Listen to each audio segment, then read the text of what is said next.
You're listening to Head to Head, a Star Wars podcast. Two fans, two generations, all things Star Wars begins now. That's right, two fans, two generations, all things Star Wars. You know that's always what you're going to get when you watch this show. I'm Eric Vansel. I am your host, and I'm joined by... Daryl Sanders. Yeah, that's right. And we're here, as usual, on a Friday night, live this time, I might add, to talk some Star Wars. Now, here's the interesting thing that's funny to me about tonight's topic. It's the fact that this is one of those things that we had talked about. It's another, like, kind of that Rosario Dawson thing when I used to say that, yeah, man, if they ever do a live-action Ahsoka, this is who they need to get, right? And then they did. Right. Well, what's kind of strange is they sort of did the same thing again, but this time with Mena Massoud, who a lot of people know as, I almost said Ezra again, as Aladdin from the live-action Aladdin movie. And once again, because when we first saw the Rebels TV show, first thing that we said was, man, this Ezra kid is totally like Aladdin. In fact, I remember every time, the Empire and stuff would, confront him or whatever. Right. It's like chasing him through, the city, and we were all like yelling at the TV like street rat and all this stuff, It was, we were just completely making fun of the whole thing. Even though it was just the parallels between Ezra and Aladdin were just really strong. And so because of that, so and I remember that's what we said. We said, okay, that's basically what it's going to be like. And then I remember, even though we didn't see it together, at different times we had seen the live-action Aladdin movie that came out a few years ago. And both of us, I remember on this show, were like, that's who they should get to play Ezra if they're going to do it, because he kind of has a look, because I think he was more or less influenced by Aladdin anyway. And so here we are. What we got is we have this tweet. This is what's been basically making the rounds. This is what has got everybody talking again. Oh, by the way, Ronaldo joins us. Hey, Ronaldo. Hey, man. Good to see you. Good to see you back, man. Yeah, it's good to see you back. We kind of missed your chats, especially in the last show. But yeah, this is, I should know that even though neither one of us had a chance to chat during our pre-recorded Monday show that we did, Dwight was in full effect. He was chatting up a storm. So we want to thank Dwight for watching that and commenting on it live along with the show. But yeah, this is basically what's been making the rounds, is that it wasn't actually a tweet. I think it was on Instagram that he posted this whole, thanks for dreaming alongside me. And it was this fan-made poster of him as Ezra in Ahsoka. So, that's basically what's got everybody talking now. As you know, it doesn't take much to get the fan base talking about some Star Wars rumor. So, what do you make of all this? Well, yeah, I think it's really cool, first and foremost. Like I said, like you said, we've long said that, he definitely has a look for Ezra Bridger. And, he himself, Mena Massoud, I'm talking about here, actually kind of was like pining for the position, really. He really wants to play Ezra. I know maybe about a year or so ago, maybe whenever it talks about the Ahsoka series, he made his original Instagram post or something like that, or tweet or something that he put out there was something to the effect of like, I would love to play Ezra Bridger, pick me or something crazy like that. And I was originally like kind of one of those things that kind of got the thing started. And he even went back to that, was because although he hasn't been officially selected, or maybe he has, he just can't officially tell us yet, which we'll get to in a minute. But yeah, can you see him doing like backflips off of the couch like John Boyega did when he sees a trailer? Actually, I probably could now, honestly. But the thing is just that, he's one of those people that kind of like, one, he's a huge fan, obviously, and he really wants to be a part of the Star Wars universe, and I'm pretty sure he loves the Disney money. So, but I mean, I just think that he is a good fit. I mean, he has a personality for it. Um, I mean, really, he could almost reprise his role as Aladdin. And he pretty much would be spot on for the most part. Um, but I think it would be really cool, to actually have him in it. And he kind of the only reason why he posted this was because he realized the effect that it had for Rosario Dawson, like you mentioned. Everybody got to talking about Rosario playing Ahsoka, and that's how she ended up with the role. She wasn't even looking for it. It just kind of came to her because everybody kept saying, like, yo, you should get her to do it. So they went after her. So he was like, well, maybe Yeah, that that's worked for me. right. Yeah, that's right. I You remember know, that. I remember that she was getting a lot of, like, people would, hashtag, I don't know, Rosario Dawson, Ahsoka or whatever. Ahsoka. And she was like, Yeah. what? Yeah, and I remember when she was basically first almost officially approached with, well, what do you think of all this fan? Because it's true. I mean, it was a pretty good amount of fans that were saying it wasn't just like one or Oh, two yeah. people. I mean, I think it actually Everybody was trended over there. at one Yeah, point. everybody was all over it. Yeah. I People mean, were all that's what over this. it. Yeah, so Mhm. they were asking her, and she was just kind of like, "Well, I don't know. I mean, I, I would actually love to do it because it turned out she was a fan of the character, but like you said, she never really wasn't like she was really pining for it, Whereas, is our boy Mena here? He seems to He really definitely, want the role, and definitely. I mean, it's kind of like you said, he when you really look at his performance in Aladdin, because basically before we were just sort of comparing the characters. So you're comparing the character of Aladdin to the character of Ezra. But then when you saw how well this particular actor brought that animated version of Aladdin to life, I mean, it was literally like the animated version of Aladdin just jumped into live action. You can't help Mhm. but think that, he could probably do the same thing for Ezra. Oh, yeah, especially since he probably would be, like, the right age too.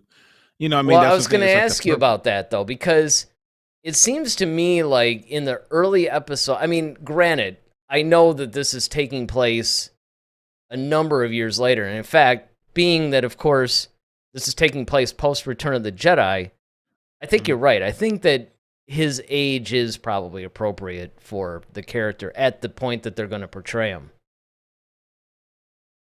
Yeah, I mean, there's a lot of things, that code that goes along with this. I mean, I could see the an older, of course, we know the older Ahsoka. He's if he gets the job of Ezra, he's older. The young lady, I can't think of her name. She kind of has one of those funky names. So, Yeah, um, I know. but she's playing Sabine Wren. Mm-hmm. So I mean, and I think everybody's kind of like has more maturity. Even looking at this picture that you have up right now, him with the little 5 o'clock shadow thing going on, like I could totally Yeah, see man. like a grown up Ezra like that, and he's kind of Well, worn, been beaten and tired and sure. dealing And with, everything. if you go back to this tweet, or I keep saying it's a tweet, but I actually think it was an Instagram post. Instagram. Yeah, Instagram. Yeah. Um, he's in a later season Ezra outfit. Yeah. This isn't the Yep. early Ezra. Mhm. This is like the later Ezra. He had already cut his hair because that was like a big thing too. I remember he came back, Mhm. I think in like season 3 or whatever, and he had a lot shorter The sh hair, and then of course there's this outfit which is definitely from the latter half of the show. So I think they're trying to prime everybody for that. Oh yeah, definitely. Definitely. And I mean, and like I said, just even putting this in context with the look, Disney's got to see this and be like, yeah, we might want to get him. I mean, now here's my question. So for what was it, Mandalorian? Yeah, okay, Hmm. yep, Mandalorian. So Mandalorian, we knew like Boba Fett was going to be it. We knew like, all Cobb Vanth was going to be. I mean, basically going to be in it. We knew like a lot of people were going to be um in the Mandalorian.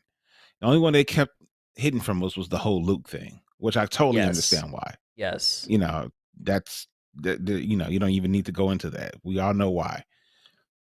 But this though, why do you think they're being secretive, or as far as if Ezra's even going to be in Ahsoka, and if so, like who would they get to play him? Well, and here's the thing. So we have a new chatter, actually, as far as I remember. Granted, memory's been getting worse and worse over time, but Voyager is asking a question along these lines: Is Mena's casting a rumor, or is it a fan cast? And do studios listen to fan casts? I think Yes, definitely in the this case is a of fast. Well, this what is a is it? fan cast. Yeah, Yeah, he hasn't been officially named as Ezra. So right. it's all been a fan driven thing. Yes, but However, studios do listen. absolutely. Absolutely. Studios listen in the case of Ahsoka, like we just mentioned. Yep. Everybody wanted Rosario Dawson as Ahsoka, and pretty much that's exactly what happened. They ended up casting And her. not only that, but she truly delivered the role too.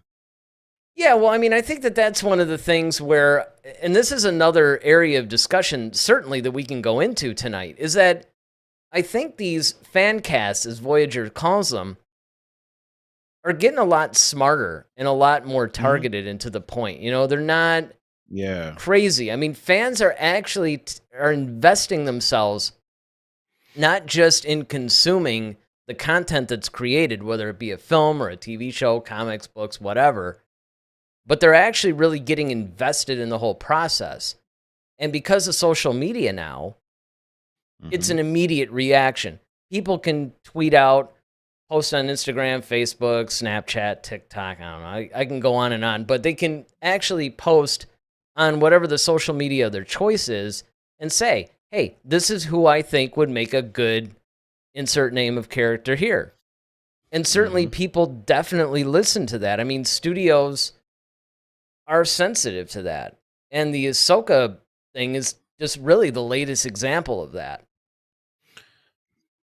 Yeah, definitely. I mean, another example to kind of piggyback off, and it's another Star Wars Disney one was the Donald Glover playing Lando. Right. That was I another one that forgot everybody about that one. Yes. everybody Yes. wanted him to play young Lando, and boom, there you go. Even when they went with uh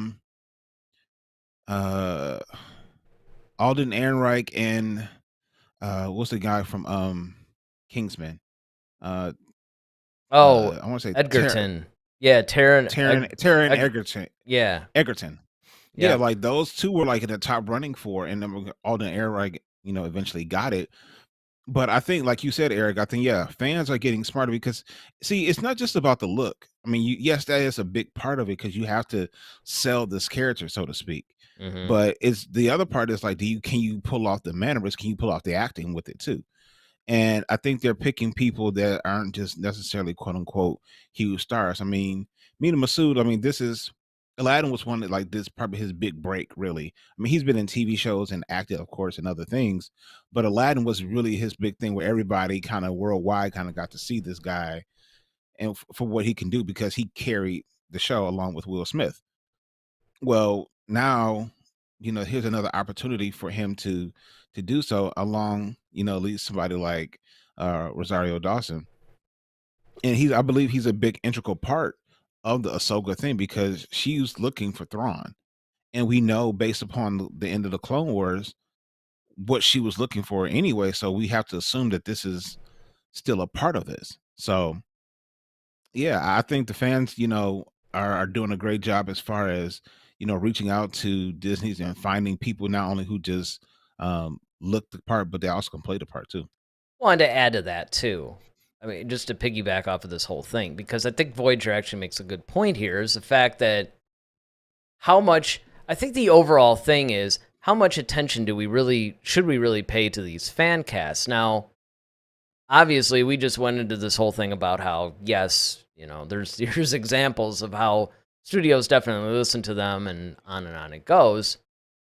But I think the other thing that you have to look at, besides the acting ability of whoever it is that people want, because fans in the past have really been kind of stupid with a lot of what they've wanted. It's been these outlandish things, and you definitely know that, yes, the audience they know what they like, but they don't necessarily know what makes a good film or a good show or something like that. But Hmm.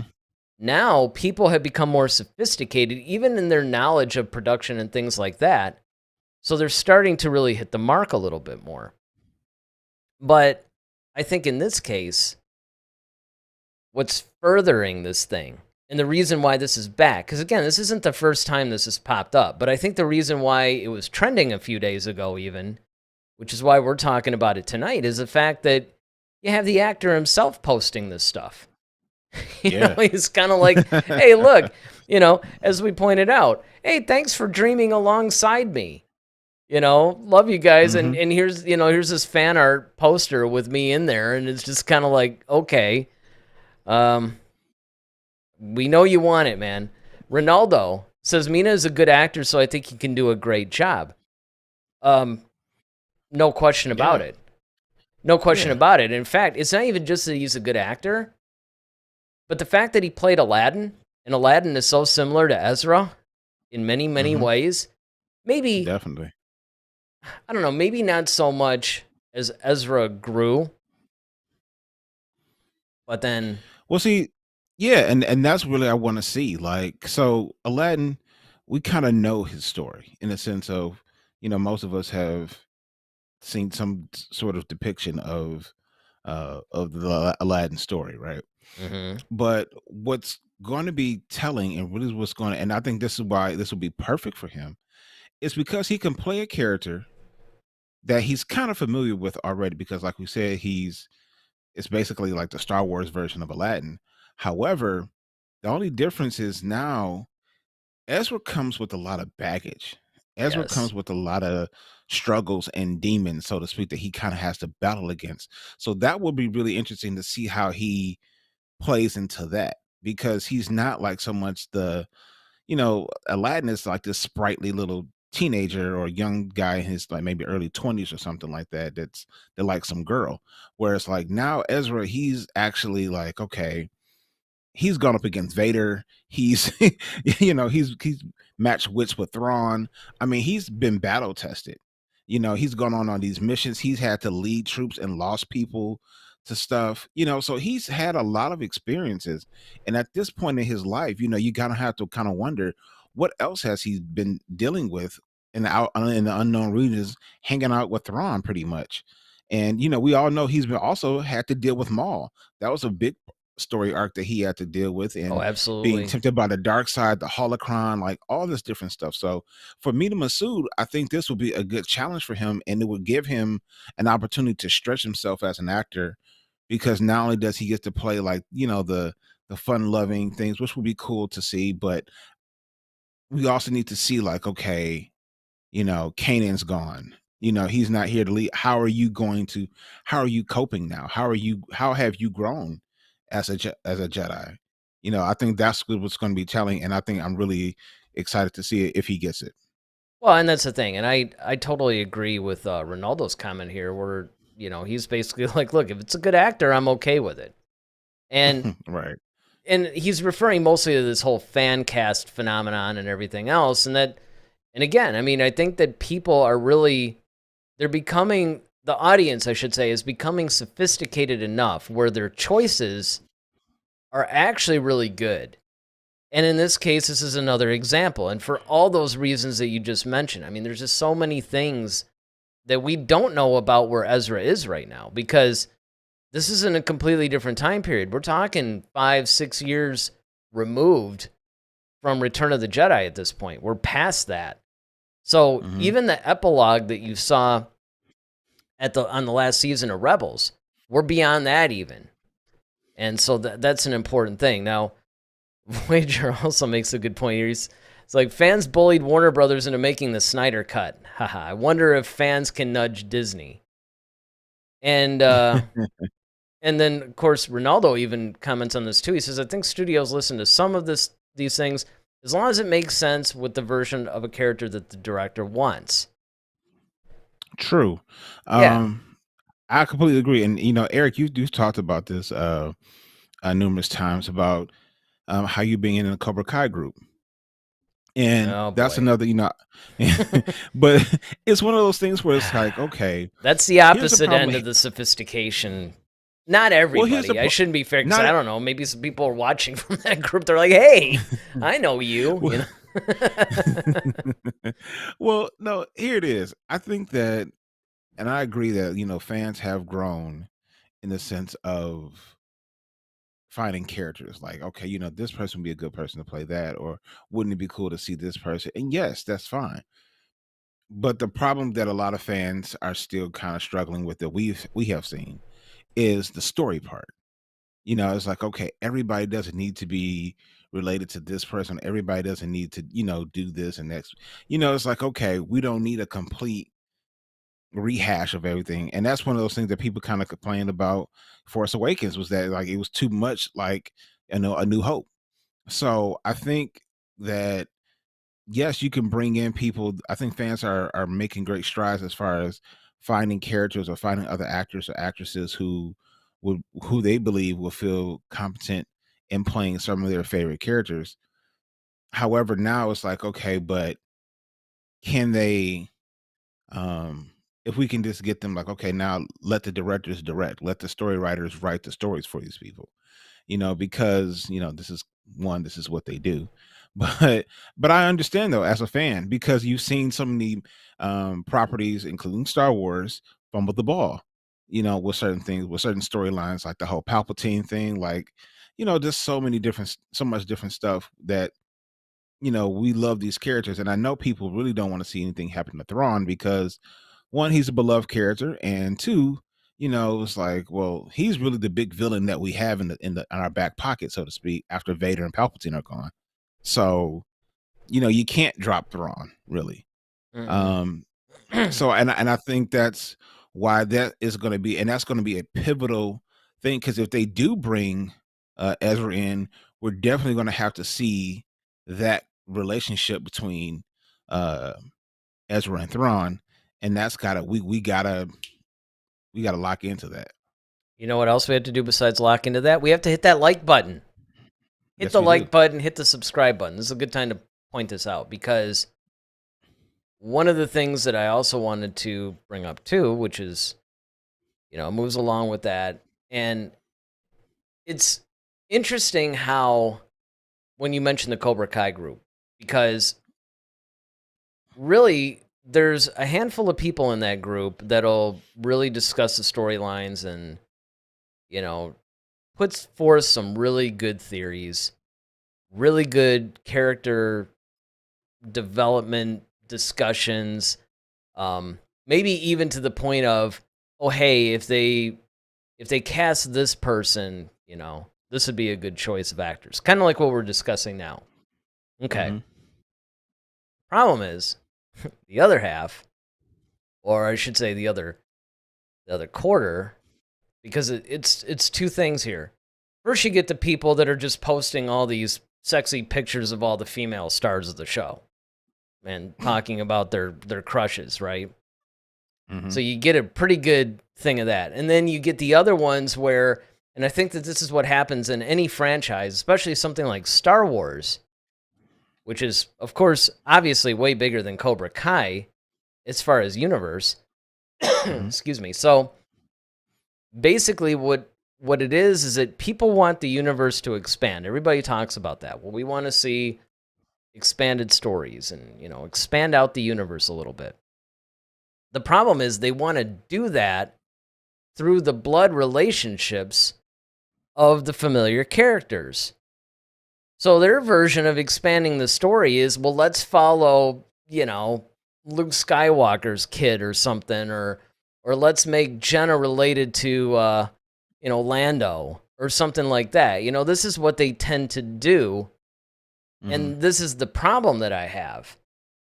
And this also bleeds into the acting situation too, kind of like what, we were talking about. And we talked about this off camera a bunch of times too, where the casting choices tends to be more emotional than intellectual as far as thinking about all the things that we, and of course, Voyager and Ronaldo so far tonight have brought up, which is, hey, is it a good actor? is the person, can they convey what this character needs to convey?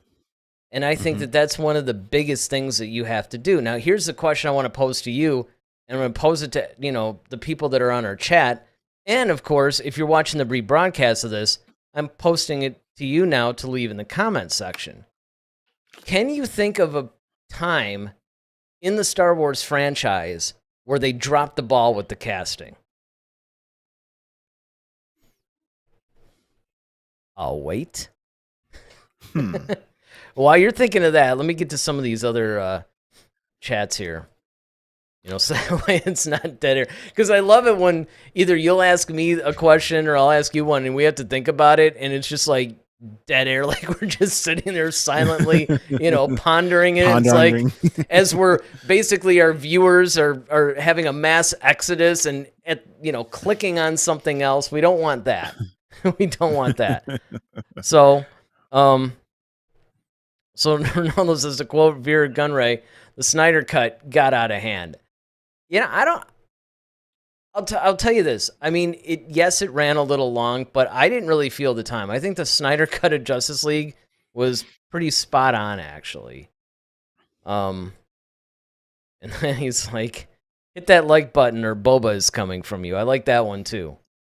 Yeah, hit the like button, because the like button, subscribe button, it helps us out. And, of course, with the subscribe button, might as well hit the notification bell, too. That way, anytime we go live or anytime we put up a video, you guys will you'll see it. And then Ronaldo finishes this portion of the chats, because then we got one for Voyager where he says, we want the universe to expand, but we want to see what we already know at the same time. And that's a really, really good point. Because there's that, it's almost like, and I'll liken this to music. The band's been around for a while, and they get to the point where they're huge, they have a lot of fans. It crosses a point to where people start wanting to hear the older, familiar songs. And at some point, it's not, hey, the new album by whoever's going to drop. It's, no, they're coming to town and they're going to play all their greatest hits. And that's sort of what happens with these franchises, is that people get so attached to these characters that even though they want the universe, in this case, to expand, they want it to somehow relate back to that familiar planets, familiar characters, familiar weapons. That's one of the reasons why we love the Jedi so much, is because of lightsabers. And Voyager, can you repeat the question? And then Ronaldo's like, I think there hasn't been bad casting in any movie. That was a question, by the way, Voyager. Maybe bad acting, direction, or planning, but not bad casting. Yeah, I can't. I mean, maybe the only one that I'd say, it wasn't necessarily that it was bad casting, I just think it could have been better cast, and that's Alden Ehrenreich as Han Solo. It took me a minute, but then again, I think a lot of that, too, is that the Harrison Ford version is so ingrained in everybody. It's tough to beat that. But I still think maybe they could have gotten somebody better. But, who knows? And I did totally buy him as Han Solo toward the middle of the movie. I would say if I had to pick someone for bad casting, yeah, bad casting. We're doing bad casting. I would say Jake Lloyd. Oh yeah, I forget. Okay, that's a good. Jake. Yeah, that's a good one. He is so irritating to me. He was actually, you remember the Arnold Schwarzenegger movie Jingle All the Way? Mm-hmm. That was a movie he was in before Phantom Menace. Right. And even though in some ways he did get a little bit of the range, because the kid in that, the character I'm talking about, there is a range of emotions, but there's still a lot of points in that movie that he irritated me. Well, I just felt like, I think it was bad to cast him. I think either cast him so young, or I think you could have found a better child actor to pull it off. Because Well, there I was just mean, something about him I just didn't believe as Anakin Skywalker. yeah, but see, I mean, I know it's hard to say that as a kid, no, no, but no. Here's where I'm going to go with this, though, because this is a really important distinction. Do you think that that was bad casting, or do you think that the character was just written poorly? well, I think it was both, though. I mean, I think, like I said, he had moments where I could see like, ooh, okay, I like that look that he gave, or there's certain like mannerisms that he did, but it's Because, he's going to be a victim. Look, George and I feel Lucas gave bad us for him. Jar Jar, and Yeah, you know that a lot of the stupid, like, this is pod racing and all that. I mean, all Jake Lloyd was doing was what he was told to do. I mean, right. that was just like a boneheaded, stupid line to put in a Star Hmm. Wars film.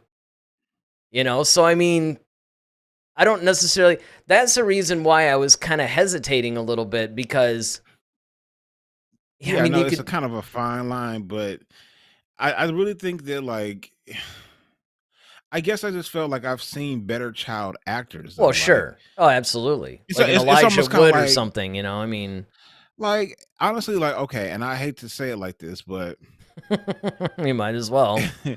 but I mean honestly, like if this was done, and of course I mean I know he's probably like you know 28 or 30 at the time, but I mean like if you'd have took a young Macaulay Culkin and put him as that, it would have worked for me. I would have gone with Just somebody like because Elijah Wood. I mean that too, but I'm just saying like that type of acting chops where I'm Right. saying like where you Right. like that type of child actor where you really truly believe them. Or like the kids from like Zach and Cody or something like No, that. I'll Like tell you, these people man. I who mean, Macaulay Culkin wouldn't have been a bad show. I mean, granted, I don't, in '99 he might have been a little old, but I mean, yeah, if that's you what I'm look saying. Like he was at way too right, but if you look at his performance, like in Home Alone and stuff like that, but then you watch that movie, The Good Son, dude, hmm he was quite freaky in that movie. So, Ronaldo. Let's get to some of these chats. Ronaldo says, I mean, it's subjective. Some people don't like Hayden as Anakin, for example. That's a very good point, too. There's a lot of people that would point that's to true. that. And to be honest, in Attack of the Clones, I agreed with that. I'm like, this is who you got to play Anakin Skywalker. But by Revenge of the Sith, I actually really liked his performance as Anakin. Then he goes on to say, yeah, maybe Jake, but I think it was more dialogue or direction problem, which is exactly it. I could see that. Absolutely. Voyager says, I consider using a CGI young version of Mark Hamill instead of Sebastian Stan in the Book of Boba Fett is kind of bad casting. And that's another whole. So you're definitely going to want to watch Monday's show because, Monday's show, I mean, We actually know what we're talking about. yeah, it's kind of what we're talking about. I mean, it's kind of weird to drop this. Usually I wait till the end of the current show before I start, advertising for the next one. But we're going to be talking about the de-aging of Hayden Christensen for Obi-Wan. And one of the byproducts of that discussion, what it's going to really be more about, is the de-aging phenomenon, the CGI thing. Is this a good idea? It opens up a lot of doors, but does it, are there all kinds of ramifications that we're not thinking about? So that should be a really cool discussion because on Monday's shows, they're a little bit less about the news that's going on and they're more deeper discussions. So, but I can go along with Voyager's point on that too, because in some ways, I think depending on what they're going to do, if you're just going to do a scene like the season finale of The Mandalorian, using a CGI and then de-age Mark Hamill is probably okay. If you're going to start to have all kinds of dialogue, and keep in mind, I was thoroughly impressed with what they were able to do with the CGI for the Luke Skywalker in the Book of Boba Fett. And the technology is only going to get better and more realistic. Just part of what Monday's discussion will be. But I can also see what Voyager and people have said is that it's better if you just cast a real actor in the role instead of relying on the CGI, which could be clunky. But again, it's going back to that they want to make it familiar. I mean, to be honest, I'm going to say the thing that probably people are going to lose their minds over. I think they should have recast Carrie Fisher, recast the Princess Leia character for episode 9, so they could have done what they originally wanted to do. Yeah. It's granted, at first it would have been really strange, especially if she had to interact with the other characters. But I don't know. I think ultimately, maybe it would have been better. Ronaldo says, all right, I think Hayden was really bad in Attack of the Clones, but I've seen him in other things. He's a good actor. Yeah, he is a good actor. And I loved him in Jumper. Jumper was really good. There was another movie that he did. It was right in between Attack of the Clones and Revenge of the Sith. Man, I can't remember. He's like a newspaper guy. I don't know. It may or may not come to me. It was a really good movie. And the thing is that this is just another good example of you can have the best actors in the world, but if you give them crappy dialogue and, really poor writing and bad directing, even the best actor in the world is going to be a victim of it, because you have to understand something about actors. They're there to convey whatever the writer and the director want. So when the director says, hey, try doing the character a little bit more this way or that way, the actor's job is to give them what they want. Now, granted, they could say, like Harrison Ford did in Empire Strikes Back, you know what? I don't think Han Solo would say, I love you too. I think he would say, I know. And in that case, Irvin Kershner was kind of like, it's a good point, actually. Let's just do it that way. Sometimes, in the case of a Scorsese, they'll shoot it like 2 or 3 different ways. Like, well, I'll give you the line in a variety of ways, and then you can decide what to do. But that's what the actor's job is to do, is just to give the director and the writers what they want. Absolutely.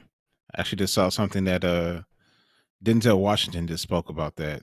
Well, they caught him in an interview, and he said something to that effect, where it's like, if you want to see an actor in his element, go to Broadway, go to a stage with, actors, in movies, they're just there for the director. Like, the director is pretty much, the star, really. The actors are just kind of doing what the directors tell them to do. Well, and to be fair, they're doing the same thing on stage as well. But the difference is all that stuff is done during rehearsals and behind the scenes. I mean, once it's live, it's live. And now the actor has more control and is conveying, more so, right? So, yeah, I mean, and, Denzel being, one of the greatest actors, I mean, he would definitely understand that. So Ronaldo says, I had the theory that George wanted to do the deep fake stuff in the sequels to advance technology, and that's why Favreau and Filoni are doing it. Maybe, but you got to remember, though, that if you look at Lucas's original treatments for the sequels, the original characters really weren't in it that much, if at all. I mean, I know that, so the Rey character was actually named Kira, which is, as I think, it was spelled differently, but I think that that's where they got the name for Solo. And Kira was supposed to be Luke's protege or Padawan or whatever.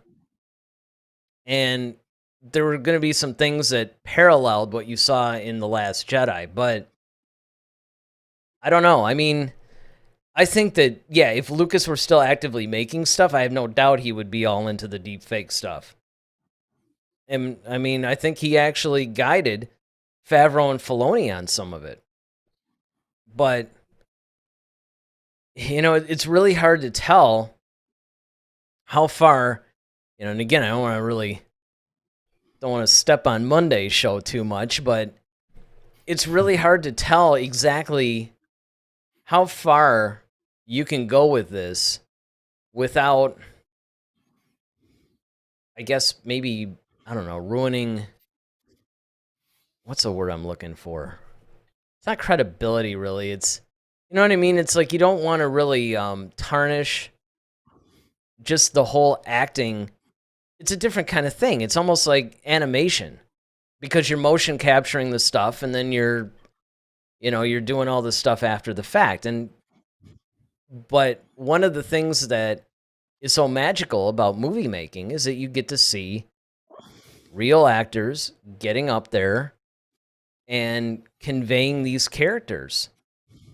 No different than music, I mean, it's kind of like you could see people with a bunch of laptops and stuff like that, and it's cool, and there's definitely a talent and an audience and a time for that. But there's something magical about seeing a bunch of people, no matter what musical style it is, grab some instruments and microphones and give you a real honest performance.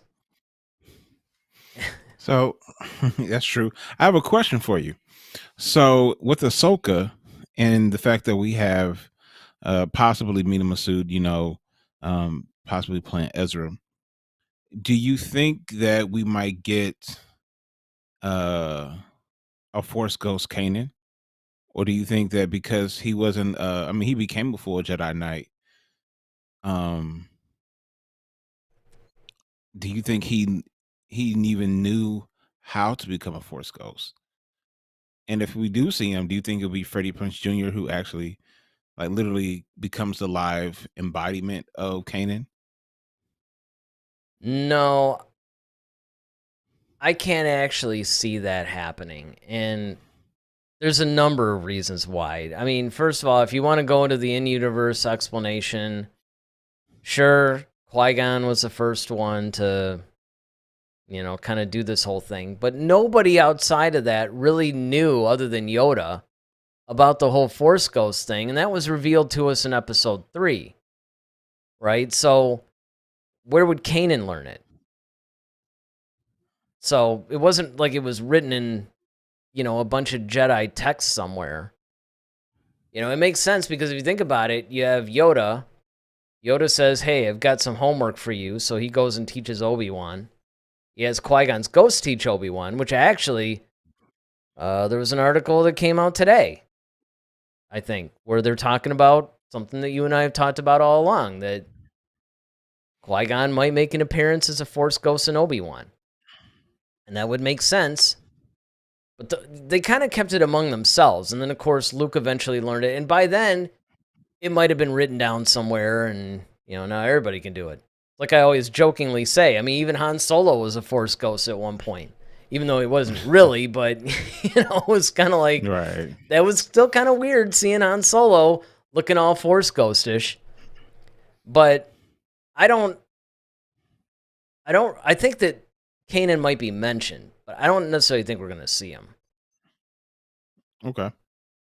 So Voyager, it's got an interesting little tidbit. It says, Mena started documenting his workout journey again. He's vegan, and I wonder if the big studios are wary of casting actors that don't eat meat, protein, and take steroids to have a super buff body. Well, it didn't really stop the 80s action stars.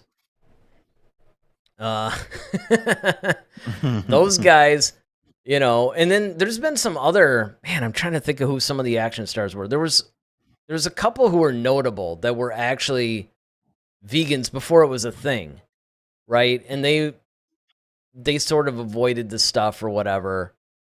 But look, this plays into something different. If he's actually starting to journal his workouts again, one of two things is happening. Either he's secretly training to play Ezra, and kind of like you said, Daryl, that we just don't know that yet, or he's really lobbying, like, here, look, I'm getting in shape. It's like, hire me, please. Thank you for dreaming with me. Thank you for working out with me. It just really depends. That kind of brings me back to one of my original questions. Why do you think they would hide Ezra from us? I don't know. That's a really good question because was it season 2 of The Mandalorian? It was one of those. I think it was that one where they were giving us a bunch of shopping. Yeah, exactly. Well, I mean, other than the Luke Skywalker thing, which we called it. Remember, we said, oh, they must... Look, if they're giving us all this, they must be holding back something pretty big. I don't know. I don't know necessarily, because it's true, they haven't really been too secretive it's not so much that they're secretive about the casting possibilities. Like, they've given us some. They've given us Sabine Wren. They've talked about a couple other people that have been cast for it, although we don't know their characters yet. As far as Ezra and Thrawn and stuff like that, they're not really... I don't necessarily think they're being secretive. They're just not in a hurry to confirm anything yet. That's where I see that going. But with it getting ready to start shooting next month, I mean, they're supposed to be shooting AHSOKA in April. Yeah, well, now I've been hearing that it might not come out till 2023. Right. So, that kind of makes us... we're all like, show's coming in 2022, and, AHSOKA was one of the big ones. Although we did say, in our defense, that it would probably be like in the fall, winter... maybe even early 2023. So I think we did point that out. But, who knows? Look, they're still being...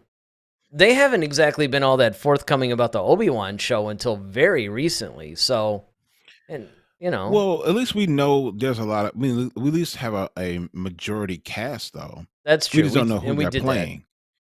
That. Yeah. Like, you know what I'm saying? Like, we know O'Shea, Jackson Jr. is playing, he's going to be in there. We know there's a lot of people who are going to play. Like, all right, we know Baru and we know Ewan McGregor's Obi-Wan. Yeah, we know Ewan McGregor. We know Hayden Christensen's back. Darth Vader, we even know there's going to be another fight between the two. You see what I'm saying? Like, we know that's a pretty big deal. So the fact that we know that, but we don't know if Ezra's going to... Hey, man, look, all I can tell you is this. When you read the new canon books, a lot of the stuff that has Ezra in it, they talk about how obviously Ezra, went off with Thrawn and did his thing. Some of it is alluded that he was even with the Chiss at some point. So it almost makes me wonder if there's certain plot points or whatever that in which Ezra's involved, that if they reveal it. But I mean, I know what you're saying though. It's kind of like, well, you could tell us though, hey, he's in it, and here's the guy that's going to play him. I mean, that's not revealing much. All right. And I would agree with that. Now, Ronaldo, he basically, he's like, well, we know he's a Force Ghost in Episode 9. I don't think it'll happen, but maybe. Yeah, because of all the voices and stuff like that we heard. Voyager says, if we saw Qui-Gon and Obi-Wan, that would be amazing. And I definitely agree. I think that this is one of the things that I really love about what they do, and they tie a lot of this material together through these other characters basically popping up.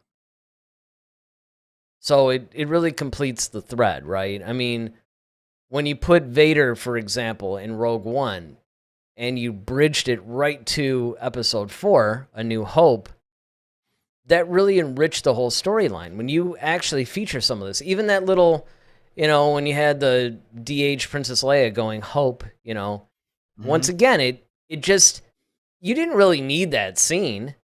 I mean, you could have just shown the Tantive 4 going. I mean, you could have gotten around it. But the fact that they put that in there really, really helps connect things. If they take Qui-Gon and they have him be a Force ghost and they have him have a little conversation with Obi-Wan, and especially if it's about being a Force ghost, that really gives you a connective thread to A New Hope, where, Obi-Wan's saying, if you strike me down, I'll be more powerful than you could possibly imagine. Because you could tell that Vader, just like, what's he talking about? Is he like high? Has he been doing death sticks since he's been away, or what? It's that old doddering old man. Or just some like empty threat or something. Exactly. It's kind of like, yeah, all right, whatever, boomer. It's like that kind of thing, right? I mean, but it's one of those things where, and even to be honest, as a 6-year-old kid in 1977, I'm just like, all right, well, whatever. And then, of course, it was funny because when you first saw that scene, when, Vader basically, I thought that's what the lightsaber did to you. I thought it vaporized you. Mm-hmm. And so did everybody else. Yep. In fact, I'll even go a step further. I remember when one of the opening scenes in Empire Strikes Back, when Han Solo sliced open the Tauntaun, we were all like, oh, well, I guess if you use the tip, it just kind of cuts, but if you use a whole blade, you're vaporized or something. I mean, because these are the things that we saw. It wasn't until Phantom Menace that it's like, oh, you can actually stab people and they don't disappear. It's, I mean, those are the kinds of things. So if you do something like put Qui-Gon in there and have him have a little conversation about Obi-Wan and training and, hey, saw what you did there with Anakin, but probably would have, just saying, I probably would have done a better job, but, it's just one of those things where I think that they can really connect the stories a lot more. I'm really happy to see that this is something that they're doing in Star Wars now. Is they're actually giving you all kinds of these connective threads. This is great, Ronaldo. Ronaldo's like, well, now I want to see a movie of Obi-Wan just doing death sticks. Hey, man, don't lose hope. No pun intended. Because, we don't know what's going to happen in the Obi-Wan series. Voyager says, we learned from the Spider-Man casting hype, if they keep certain character castings a secret and a surprise, it could help ratings. Feeding the hype beast. Yeah, that's basically a reality. Because the problem is, Star Wars has always been, I mean, the whole Marvel movie thing aside and everything else, a lot of this has followed the Star Wars template, right? Star Wars has always operated under this super secret type of a thing. And it's almost kind of like a badge of honor if you find out anything about it. Mm-hmm. And I think that, when they used to have, you couldn't take the script home, you had to turn it in. They started putting it in like some weird ink or something that would disappear. I mean, there was some really high tech. If you actually look at the prequel production, there was some really seriously high tech stuff going on. It's like military grade secret keeping, I mean, it's like, right. It's like, I mean, CIA can't even get into it. Exactly. I mean, at one point, you just got to be like, you guys know it's a movie, right? I mean, at the end of the day, it's going to come out eventually. I mean, and really, it's a testament to them that people can even keep a secret in this day and age with the internet the way it is and everything else. And, everything just being so immediate and everybody basically in their phones has a camera, a video camera, recording device. I mean, it's really hard to police this stuff. But yes, I have no doubt in my mind, as Voyager points out, that part of this is a marketing ploy, without question. I have no doubt in my mind, at this point, I'm just going to go on record as saying this, that I actually think that he is going to be playing Ezra. I mean, I don't know. Ask you, like, what's the scale, like, the percentage that you think that he's going to play him? I'll say 92%. I'll be that guy. Right? I won't leave you alone. I'll be that guy with you too, man. You're actually going to say 92? It's not going to be like 93 or 91 or something like that? I'm going to go 92. Do the Price is Right? $1. Well, because... Obi-Wan-ish, I would say 94. But. Oh, yes. Yes, there you go. That's it. Okay. And then hopefully we hear from Voyager as well, but basically Ronaldo says 75%. Ronaldo, why do you say 75%? I'm curious. And while we're waiting for him to type that and hopefully Voyager to give us some sort of percentage and reason behind it, I'm saying 92 because I want to leave enough room. I want to leave enough room for a little bit of an error, but I'm really pretty sure that this is going to happen. Voyager says 60%. All right, so why do you say 60%? So Ronaldo's got 75, Voyager's got 60. I'm kind of curious about that. Like I said, I'm fairly certain. But the thing is that occasionally Lucasfilm has thrown us a little bit of a curveball. Certain things that we were just 100% sure was going to happen suddenly reverses, and you really only have to look at the firing of Colin Trevorrow because he was the guy.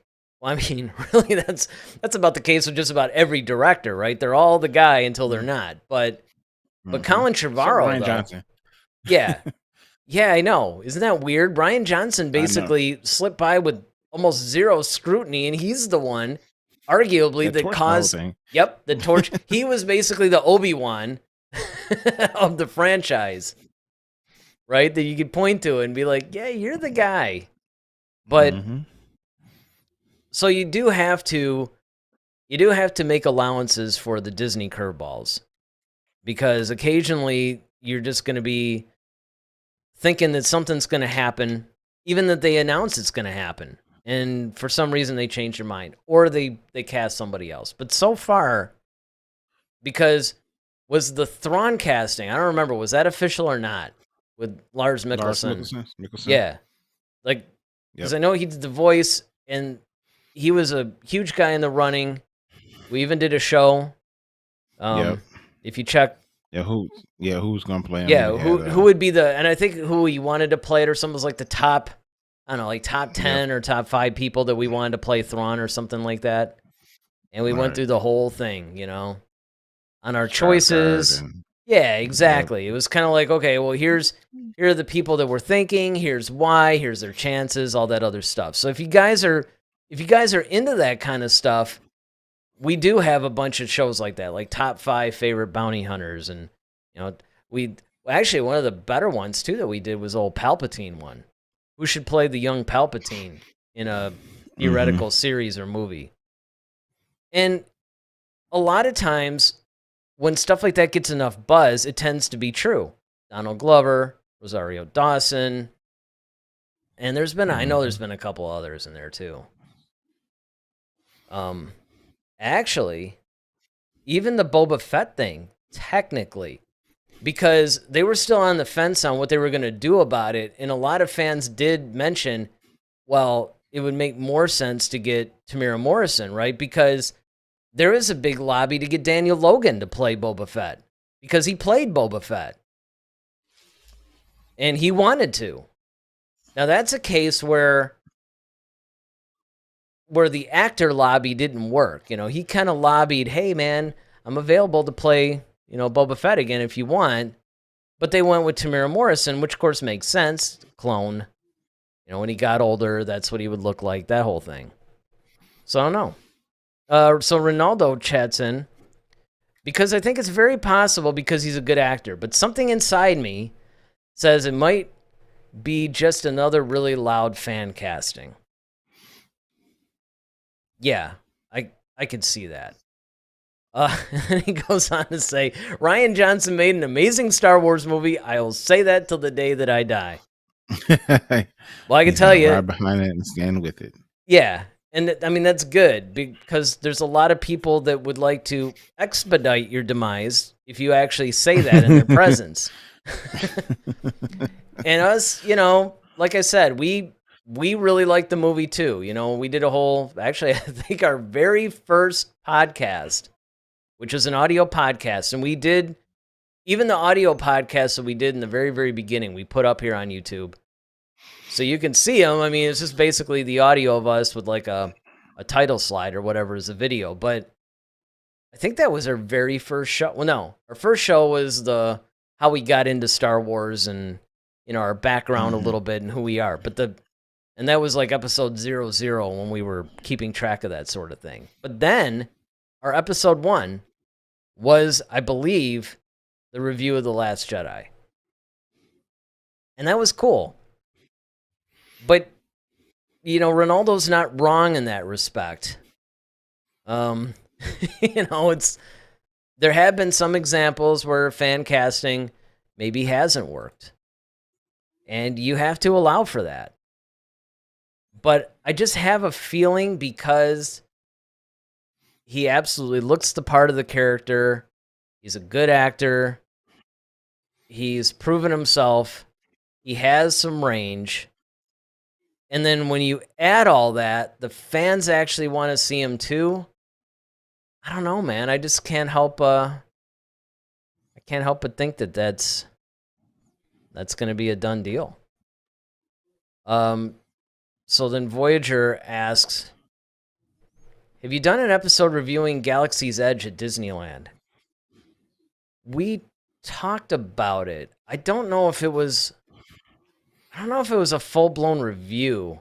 I know we talked about it because when either the first announcement or it actually first came out, we ended up, it was the main topic of one of our things, and it might have been when we were still doing like 3 topics per show. Mm-hmm. Yeah, we talked about it briefly, just so some of the different attractions that were there, because I remember we mentioned like the whole Millennium of Falcon and everything being there, but we didn't. Yeah, because I was wondering if they had that when they were talking about how they had the bar or whatever, and we were joking about it because there's a drink called the Blue Milk of Tatooine. I forgot what the mixture is, but. So, we were wondering if we had... Yeah, I remember we did a whole thing on it, actually. I would stop short of calling it a review, though, because neither one of us have been there. But we definitely went in depth about it and talked about it and gave our thoughts on it and everything else. So, yeah, I mean, we actually have a lot of... It's funny, I was scrolling through all of our shows and just like, oh, yeah, I remember that. It was like a bunch of stuff that we've talked about. Because, I mean, we've been on for, like 3 years or something. There's a lot of stuff. And we've been, how long have we been doing the twice-a-week shows? Probably about a year, maybe? Maybe. Yeah, I remember we experimented with that one. But, yeah, I don't know. Okay, so Ronaldo's got a couple of things in here. He says, but there are times the studios need to do what they think is right. You must do what you feel is right, of course. If they always do what fans want, Robert Pattinson would never have been Batman. He goes on to say, he was amazing, by the way. Yeah, everybody, I haven't seen it yet. I'll probably see it Sunday, but all the reviews, and of course, just judging by what I've seen in the trailers, but yeah, the reviews have basically just been going insane about how good this is. Like, this is the best Batman movie ever made, and on it goes. And I could see that because, number one, they've actually done something that I remember you wanted them to do a long time ago, which is actually do the whole detective thing, the Detective Comics starring Batman series, and kind of play that up. And they did. They made it really grounded. It almost has more in common with the movie Seven than it does any of the Batman films. And Robert Pattinson does a really good job of playing Bruce Wayne the best because he shows how he's almost divorced from humanity in a sense, and he's yearning to get that back, but he just can't. And that's great. And yeah, everybody said the same thing about Michael Keaton, and Michael Keaton turned out to be really good. Because I remember I was one of those guys too. I was like, Mr. Mom and Beetlejuice is going to be Batman? I don't know. And now everybody's like, really? Twilight? That's Batman, huh? Okay, well. But he's another guy. He's a really versatile, good actor. I've seen him in a bunch of other stuff. And it's, if you just think of him as a guy from Twilight, then you have no idea what the guy can do. And I'm really happy to see that his performance in Batman and everything has been living up to that, because it's about time that they see that he really is, a wide-ranged actor. And Ronaldo says to you, says, Daryl, says it just like that too. Daryl, if you always wanted a Detective Batman, you'll love this movie. Oh, I saw it yesterday. Oh, did you? Good. Mm-hmm. Yeah, I was going to. You know what I ended up watching yesterday? Studio 666. I had to do it. I wanted to see it Tuesday, but it's basically like the Foo Fighters horror movie. Because I was sitting there thinking, like, oh man, you know what? Do I see the Batman? But it's like, you know what? I know that's gonna be like a no-brainer. My friends are gonna end up wanting to do it on Sunday because we go to a movie every Sunday. So I knew that was gonna happen. So I'm like, yeah, I don't see this movie being in the theater that much longer. Better see it now. It So I kind of ended up, reminds me of the fact that it's the Foo Fighters horror movie. Kind of reminds me, like, what is it? Um, what was it? It's not Slipknot. When they did the whole Scooby Doo, who's the band that oh, did the Scooby Corn. Doo? Yeah. Corn. Yes, Yes. On South that's what it Park. kind of. Man, that was Yeah. one of the most brilliant, to this day, that is the most brilliant thing, is to turn the Corn guys into the Scooby-Doo gang.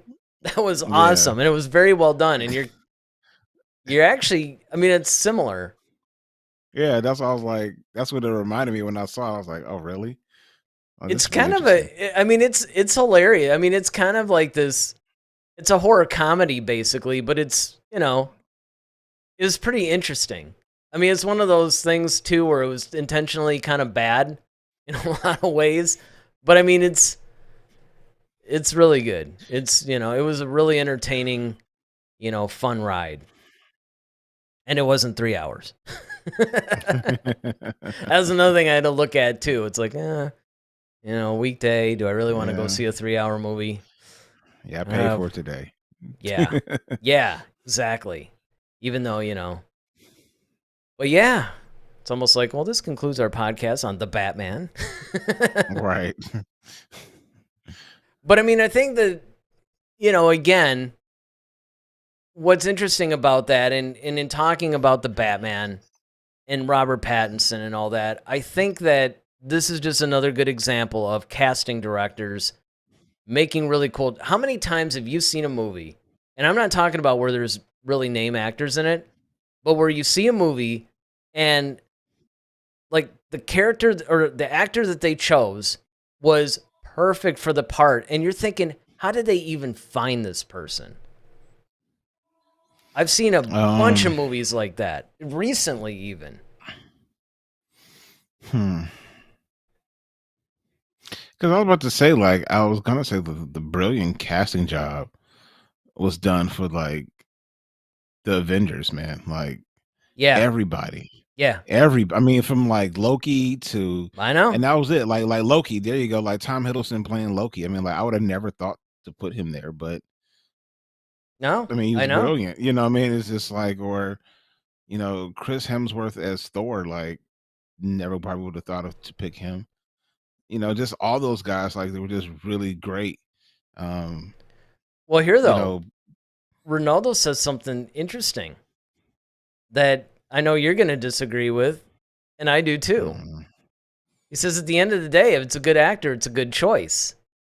That's not always the case, mm, mm, because there's a lot of times where you have very, very good actors who are just not right for the part. They could be an amazing actor, but they're just, they're not right for the part. They're not. yeah. Well, Captain you trying to think Phasma, of an for example? example. They didn't need to use her for Captain Phasma. Like, why? Well, and I mean, even, I'm just even talking about, like, for instance, you got Donald Pleasance as Dr. Loomis. The original choice was Christopher Lee. Christopher Lee's a really good actor. Christopher Lee could have played the part, but it wouldn't have been the same.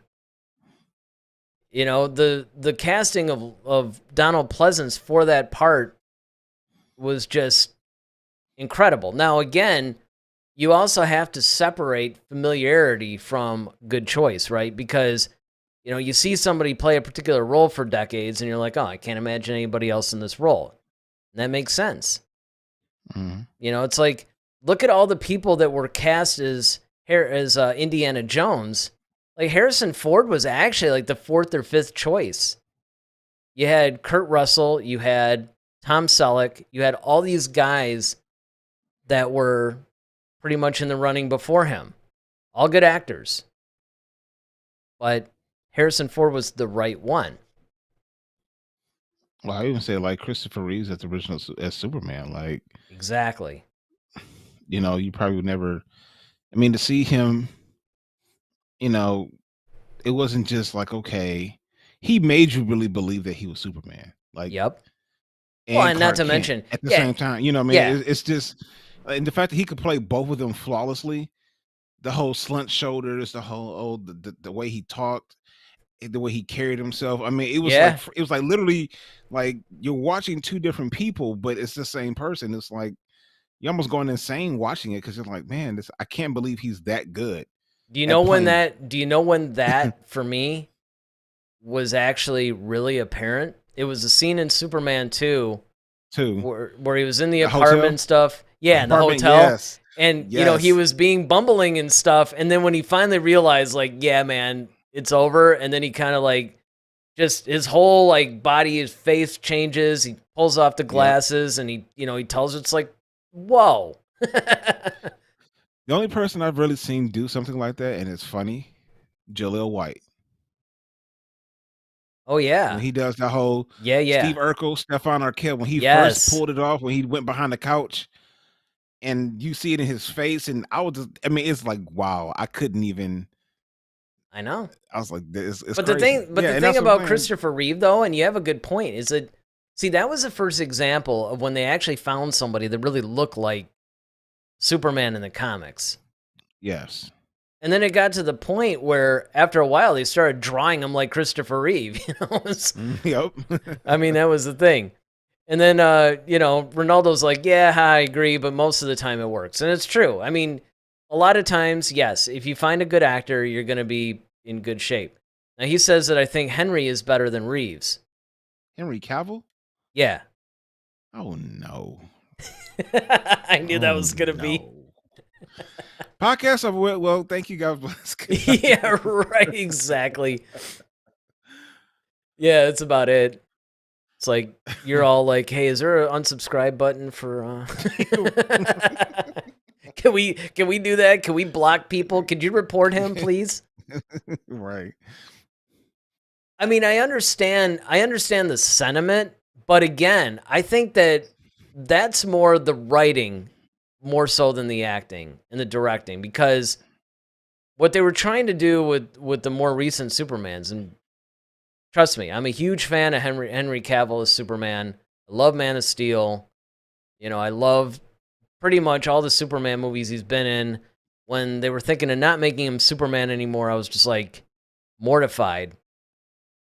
But that said, yeah, man, he does not embody the Superman character like Christopher Reeve does. Not playing both roles. Like he's cool as Superman, I guess. Right. And But that's like a big playing part of it. Clark, yeah, that Clark Mount Manor reporter thing is Yeah, he just doesn't quite sell it as much. But I will say this about him, though, because when they were saying that they were going to make another Superman, well, first of all, when they made Superman Returns of Brandon Routh, I was just like, it was fan service. I mean, they got all the emotions right? Like they had the whole Alexander Salkind feel to the movie. They had the same music. They basically tried to make it a sequel to the Christopher Reeve movies. And it was more, I guess, a tribute to him. But I was really happy because when I saw Man of Steel, I was like, wow, I never really thought I'd be able to accept anybody other than Christopher Reeve as Superman. And I did. But that said. And then Ronaldo goes on to say, the last great casting I saw was Timothy, I think it's like Chalamet or Chamalez, Paul Atreides in Dune. Yes. And then, of course, Voyager seconds that. Yes, he was fantastic as Dune, in Dune, not as Dune. Dune was amazing because, I actually saw the 1984 one in the theaters, and I did so not because I was a Dune fan or heard of the books, but because Sting was in it. And I turned to my dad, I'm like, do you know what this is about? He's like, I have no idea. It's very confusing. And there's actually a really cool, by the way, documentary on YouTube about the making of the original Dune and why it's such a mess. I can't recommend it enough. It's amazing. And then Ronaldo says, here's a hot take. I think Brandon Routh is better than Reeves. I think he's trolling you.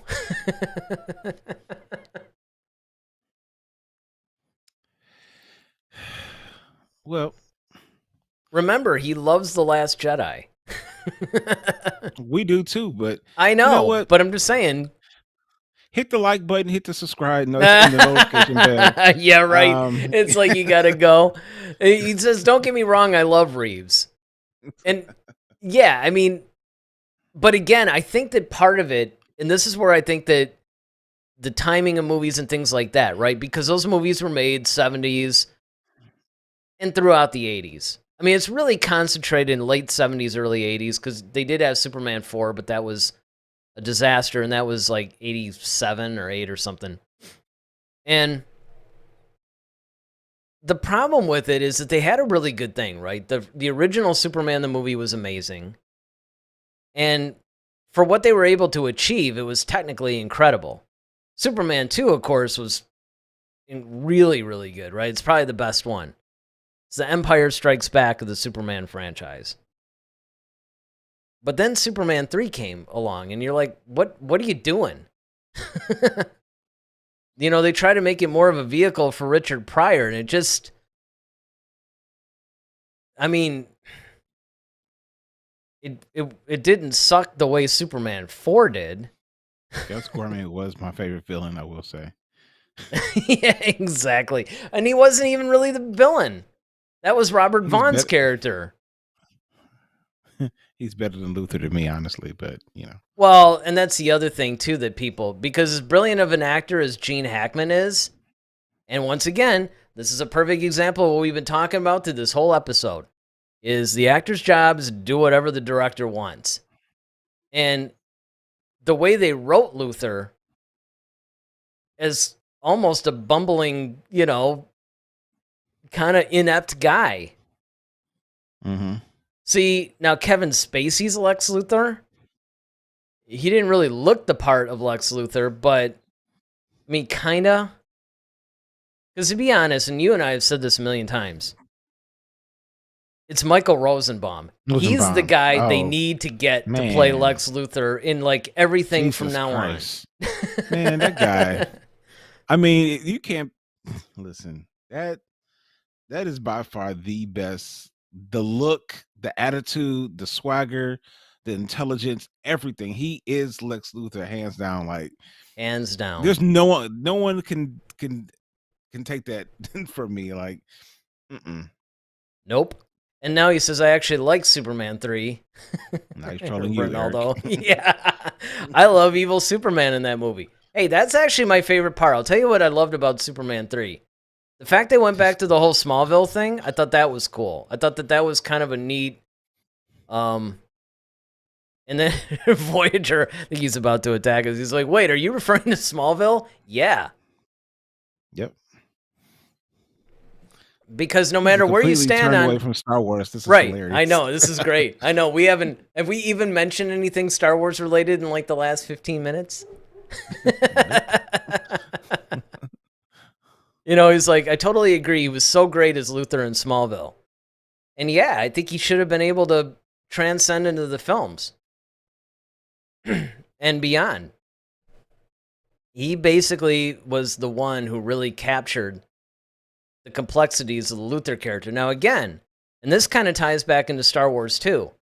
This is one of the reasons why I really like the fact that they're doing these series on Disney Plus now, is because you can delve into a character through a multi-season, multi-episode television show. And I think that that's part of what happened with the Lex Luthor character in Smallville, is that, I mean, granted, Michael Rosenbaum was the best Lex Luthor as soon as you saw him in one episode. You know, it's not like it took a bunch of episodes, but it did actually help the fact that it was over... I mean, how many seasons was that show? Like 11 or 12 or something?